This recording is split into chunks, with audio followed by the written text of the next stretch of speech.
그 사람들은 그야말로 진리탐구에 관심을 두고 저를 간직하고 이상을 간직하고 가장 대표적인 게 이제 미적분학의 발견 같은 거. 아, 미적분. 미적분학의 발견도 누가 혹시 했는지 아세요? 기회 드릴게요. 미적분은 뉴턴설과 그다음에 갑자기 이름 생각이 안 나요.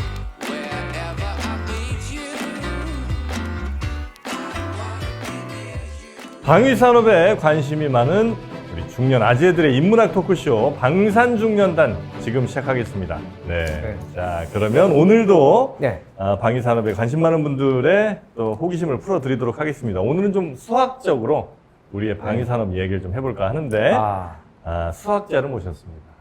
그냥 수학자가 아니고요. 수학에도 여러 분야가 있습니다. 위상수학이라고 혹시 아시나요? 위상수학. 예. 굉장히 위상이 높은 단원을 하는 건가요? 위상수학? 아예 틀린 말은 아닙니다. 아, 그래요? 위상이라는 게 이제 결국은 나의 어떤 위치, 내가 지금 어디 서 있는가, 그렇죠. 그거 알려주는 수학이거든요. 위상수학의 권위자. 1995년부터 20년 동안 국제수학 올림피아드 한국 대표단 단장, 이런 걸 이제 하셨던 대단한 분입니다. 직접 한번 소개를 좀 부탁드릴까요? 우리 송영진 교수님, 반갑습니다. 반갑습니다. 네. 반갑습니다. 대한민국 방위산업을 위해 여기에 모였지 함께 펼치는 K방산의 꿈을 송영진 교수님, 위상수학 근데 제가 생각한 게 맞습니까? 위상수학이 이제 역사가 한 120년 정도밖에 안 된 좀 비교적 젊은 수학 분야인데요. 네.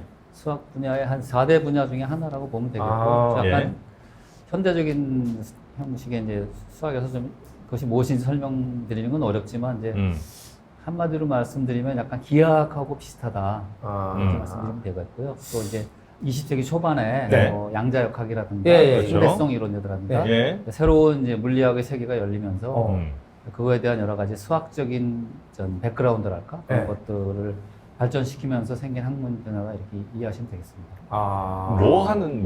뭘 밝히는 학문이에요? 저희는 이제 주로 어떤 기하적인 대상이 있으면은 그 기하적인 대상들에게 불변량을 일단 줍니다. 예를 들어서 뭐 불변량이라는 게 3, 7, 9 이렇게 숫자를 될 수도 있고 또 고급스럽게는 이제 군이라는 걸 주는데요. 군이라는 걸 불변량을 줍니다. 그래서 불변량끼리를 비교함으로써 얘네들을 분류하는 일을 한단다. 내용이 어려워서 사실 설명드리기는 어렵습니다. 이렇게 친절하게 설명을 해주셨는데도 이렇게 많이들 이해를 못한 죄예요. 그러니까 우리가 수포자가 되는 거 아니겠습니까? 그렇습니다. 결국 하여튼 위상수학이란 하여튼 굉장히 대단한 학문을 하고 계시는 우리 박사님과 함께 방산중년자는 저는 이제 군대, 군사 혹은 뭐 무기 이런 얘기를 주로 좀 나누거든요.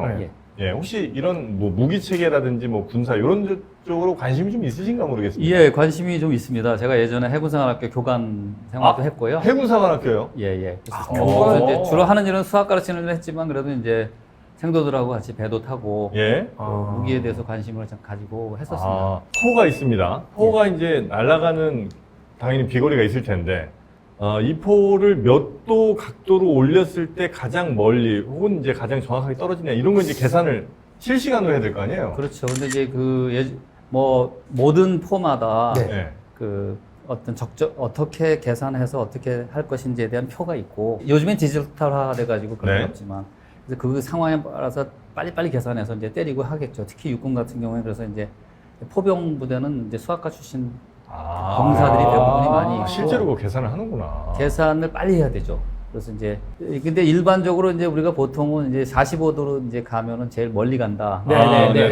그건 이제 공기 저항을 무시했을 때 경우고 그러면 이제 뭐 20도가 더 멀리 가느냐, 15도가 더 멀리 가느냐 이거는 또 그것도 다른 게 이제 초기 속도가 얼마 되느냐에 따라서 또 다르죠. 그래서 이제 초기 속도가 빠를수록 아무래도 낮은 공기 저항을 더 많이 받으니까 낮은 각으로 가야 더 멀리 가고 그래서 이제 포마다 구경마다 이 초기 속도가 다 다르기 때문에 이게 일반적인 룰은 없다고 보면 되겠습니다. 그래서 이제 예를 들어서 장거리 포들은 아무래도 이제 초기 속도 빠르니까 낮을수록 멀리 갈 테고요. 가장 원시적인 게 이제 박격포죠.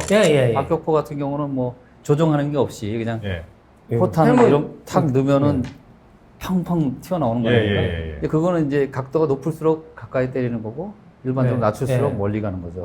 그래서 이것도 이제 순간적으로 이제 빨리빨리 계산을 해야 되는데 마침 제 박사과정 제자가 있던 친구가 이제 박사과정에 있다 늦게 군대를 갔는데 예. 보병으로 간다고 하는데 거기서 박격 부대에서 근무를 했어요. 2년 동안. 근데 그 친구는 자기가 자기네 부대에 빨리빨리 계산하는 자기 알고리즘을 자기가 만들어서 직접 시행을 했더니 훨씬 정확하더라. 그런 얘기를 하더라고요. 아, 근데 이거 진짜 계산하기 좀 어렵겠다. 그러니까 지금 여기 사실 바람 영향도 받고요. 네. 여러 가지 공기의 영향을 정, 받기 바람, 때문에. 예, 맞습니다. 그리고 이게 또 흔들리면 안 돼요, 집안 자체가. 아까 해군 얘기하셨지만. 아, 그럼 이제 땅 파갖고 이렇게 안 흔들리게 잘 묻어놔요? 그쵸, 팍 박아요. 사부를 판 다음에 밑으로 제일 힘센 애가 팍 박아요. 아, 포를? 그럼요. 그럼 그 판이 엄청 무거워요. 아, 어떻게 들고 다니는 거예요? 박으면 들고 다녀야 돼요. 그 사람이 들고 어깨에 다니고. 메고? 각자 이제 포판, 아, 포열, 그래요? 그리고 뭐 예, 포대 사실 이런 뭐 거 지난 뭐 몇백 년 동안 한 4,500년 동안 유럽에서는 네. 그 포를 정확하게 맞추기 위해서 엄청나게 노력을 했고 뭐 네. 아마 뭐 수십만 명이 거기에 평생을 바쳤을 겁니다. 아, 그래서 그 사이에 엄청 많은 버전의 포가 네. 나오고 아. 또 많은 버전의 여러 가지 무기가 네, 나오고 네, 네. 했었죠. 포만 해도 뭐 역사가 뭐 음. 아마 엄청나게 길고 자세한 역사들이 있을 겁니다. 네. 아, 네. 근데 이제 조금 뭐 말씀 주셨으니까 좀 아쉬운 부분이 있다면 사실 몇백 년 전에는 결코 동양이 서양에 비해서 뒤지진 않았을 거 아니에요. 언제부터 이게 역전이 되고 그러게요. 그래서 이제 그게 예. 뭐 아시겠지만 이제 한 500년 정도 언저리 정도부터 네. 이제 서양이 이제 앞서기 시작했다고 볼 수 500년 있는데요. 전. 근데 분명한 거는 적어도 15세기까지는 명나라가 굉장히 강대국이었고 과학기술도 수준이 높았고 화약 같은 것도 아마 저 예, 중국에서 원래 만들었고. 사역도 이제 중국에서 건너가고요. 그렇죠. 그런데 이제 한 1490년대부터 갑자기 유럽이 이제 뭐 아시겠지만 1492년에 그 상징적인 거지만 콜럼버스가 아메리카 대륙을 발견한 그렇습니다. 네. 그 언저리부터 이제 그 해가 이제 마침 또 이제 이베리아 반도가 이제 말하자면 무슬림 세력을 몰아낸 무슬림 세력을 몰아낸 세인데요. 리콘캐스트. 네, 리콘키스트. 네. 리콘키스타. 그 리콘키스타가 이루어진 해이기도 하고 이베리아 반도에 있는 소위 이제 무슬림들이 네. 가장 높은 수준의 그 문화를 유지했던 그렇죠, 건 그렇죠. 맞거든요. 예. 예, 근데 이제 그게 어느 날 갑자기 이제 뭐 이슬람 세력뿐 아니라 중국도 이제 유럽에 뒤지게 되는데 그 원인은 뭐 많은 분들이 뭐 그게 굉장히 중요한 그 관점이다 보니까 뭐 예를 들어서 뭐 유럽은 계속 그 서로가 경쟁하고 전쟁하고 하면서 이제 무기도 개발하고 서로 네네네. 이제 과학이 발전해야 또 강국이 되고 이러니까 그런 점이 있을 것이라는 건 분명한데 네. 그럼에도 불구하고 이제 그 한 1-200년 사이에 굉장히 놀랍도록 빨리 발전하거든요, 과학이. 근데 그 원인을 저는 이제 여러 가지 원인들이 있지만 제가 뽑는 원인은 유럽의 그 중요한 수학자들, 그 당시 이제 학자들이랑 되게 수학자층인데 그렇죠, 그렇죠. 왜냐하면 이제 뭐 공학이라든가 일반 과학이 맞아.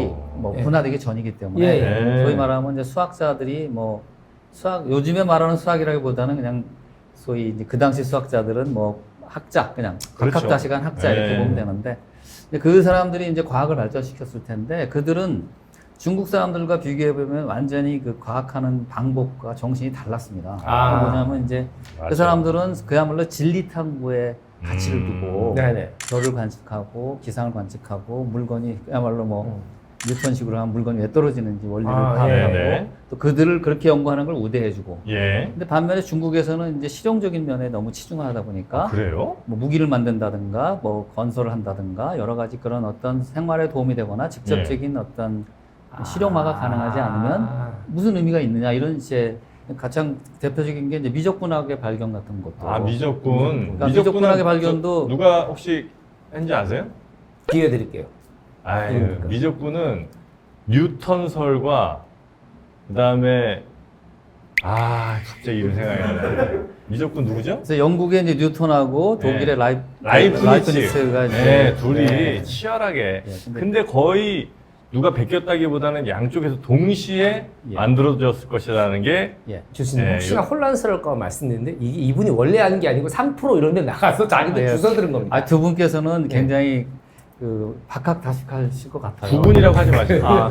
저렇게 엮이는 거 별로 원치 않고요. 어서 다 주소 드는 걸로 예. 자기도 잘 정리가 안 돼요. 그건 맞습니다. 근데 이제 그 예를 들어서 그 뭐 운동 법칙 같은 것들을 예. 정리해가지고 네. 수식으로 나타낸다든가 그렇죠, 그렇죠. 이런 것들은 사실 실용적이진 않죠 당장에. 네. 그렇지만 이제 그런 것들이 쌓여가지고 그런 방법론들이 쌓여서 그 아. 어떤 그냥 뭐 실용적인 것만으로는 넘을 수 없는 이론을 예. 축적하는 거죠. 예를 들어서 맞아요. 이제 최근에 예를 들자면 화학 주기율표 같은 것들 네. 보면 네. 네. 그거 만드는 과정이 몇백 년 걸렸거든요. 주기율표. 그러니까 요즘에는 주기율표를 알아야 처음에 화학 공부를 시작을 하죠. 고등학생, 그렇죠, 그렇죠. 맨 앞에 고등학생조차도. 맨 앞에 이렇게 돼 있잖아요. 그렇지만 수능부터 그 시작하죠. 과학자들이 그 예. 주기율표를 만드는데 얼마나 많은 노력을 했겠습니까? 네. 근데 그거는 순전히 진리 탐구라는 정신으로 추출을 하는데 그게 필요해. 근데 그 왜 그러면 처음부터 진리 탐구라는 정신이 서양에선 가능했는가 네. 하면은 두 가지 영향입니다. 하나는 네. 이제 아무래도 이제 그 그리스의 과학 철학 정신, 네. 아리스토텔레스의 과학 철학 아하. 정신의 영향이 있고 또 하나는 이제